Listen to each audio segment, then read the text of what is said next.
So here's a photo of my car's interior after installing a light in the rearview mirror.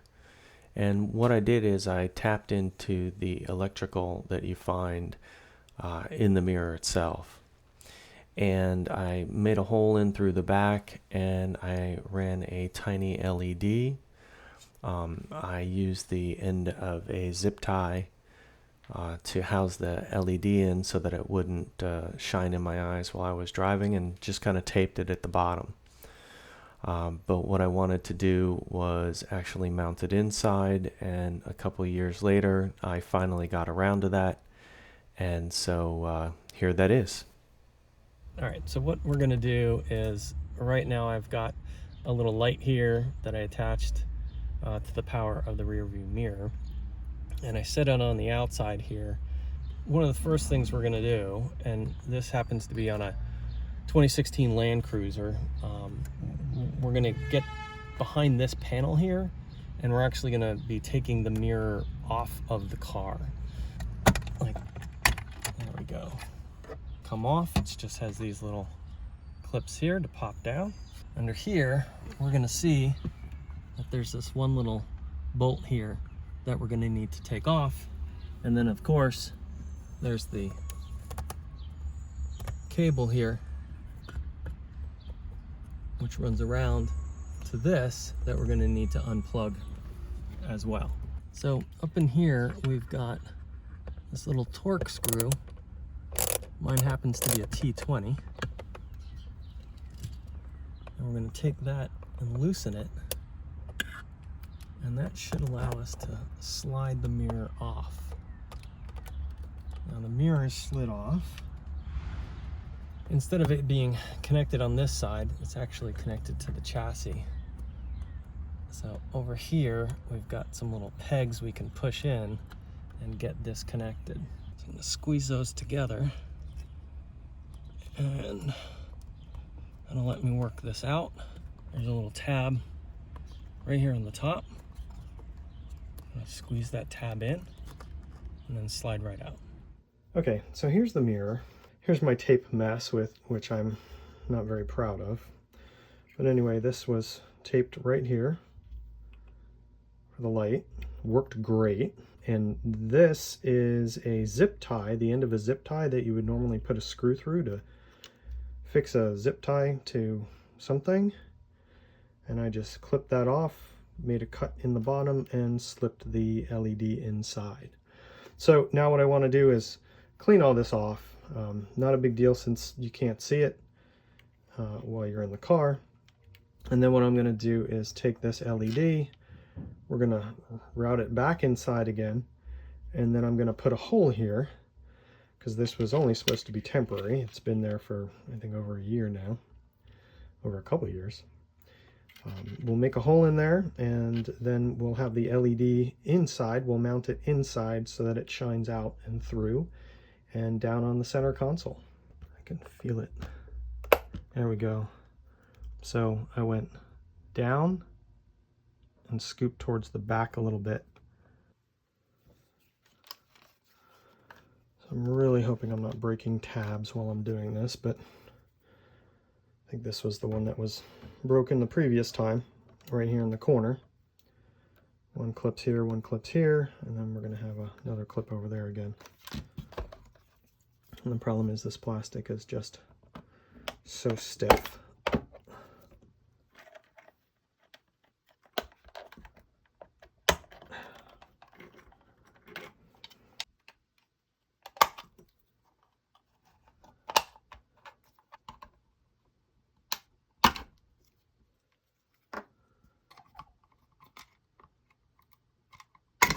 There we go.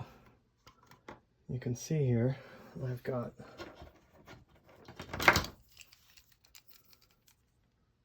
these two connected onto existing wires and then running to my LED.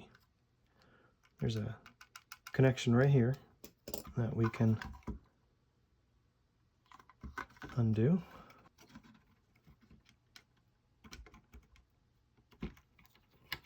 There we go. Nice. Okay.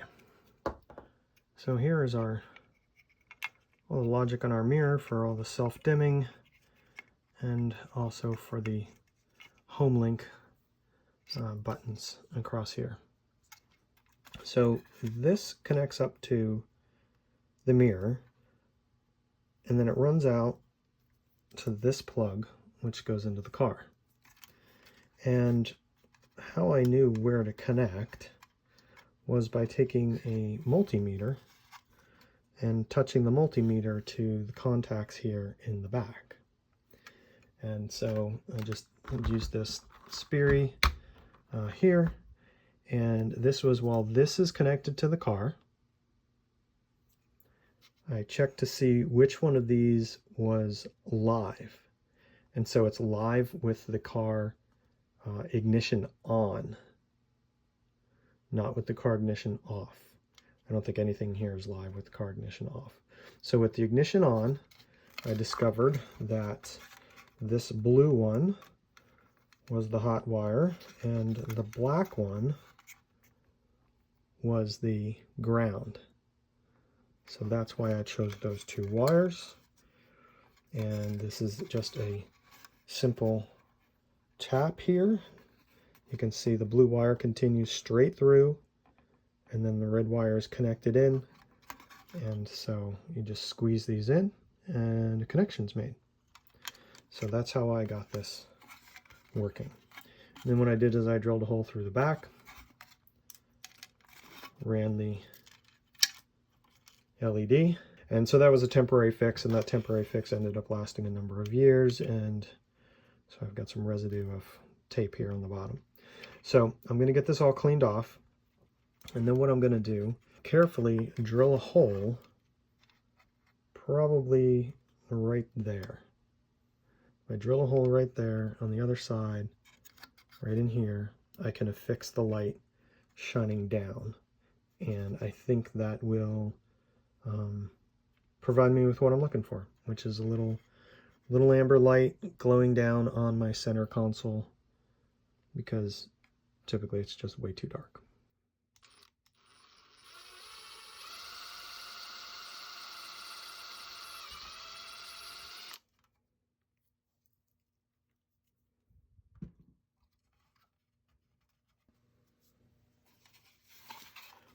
Alright, so I'm going to try and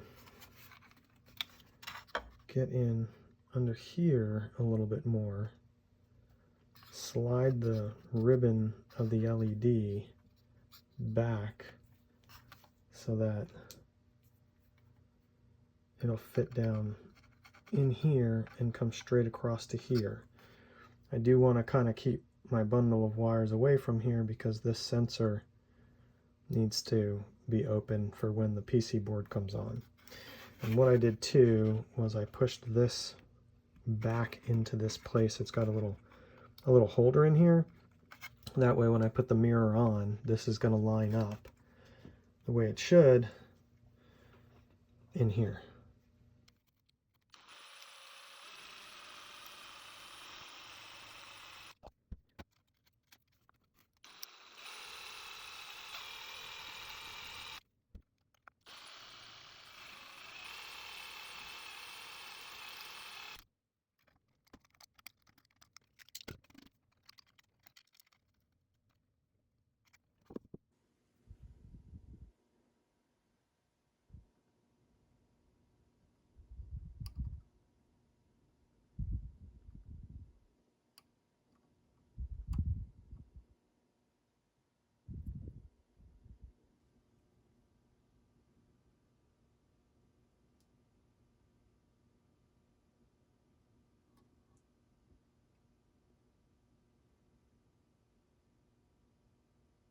Use some of this Loctite super glue, and about 30 seconds later it was nicely glued right in here where the ribbon runs underneath this piece. So then I've just fed this around and through. I have to stay out of this area here because that's where those home link buttons, the PCB is going to end up sliding in there. The rest of this area seems to be pretty clear. Only other thing to worry about is making sure that your cables don't get in the way of this connector when it's going to marry with the other one. That way that goes in nice and smooth. Alright, so we'll do a little moment of truth here. Now on this one I made sure that this PCB was set in its proper place and all the little guides, and then this is going to fit right on here, and you can see we're going to be able to line up that connector there, and then that should be it, and snap it into place.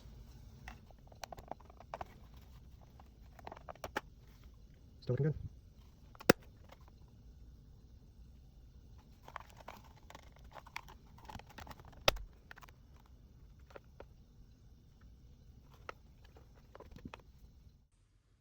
So here it is, back together.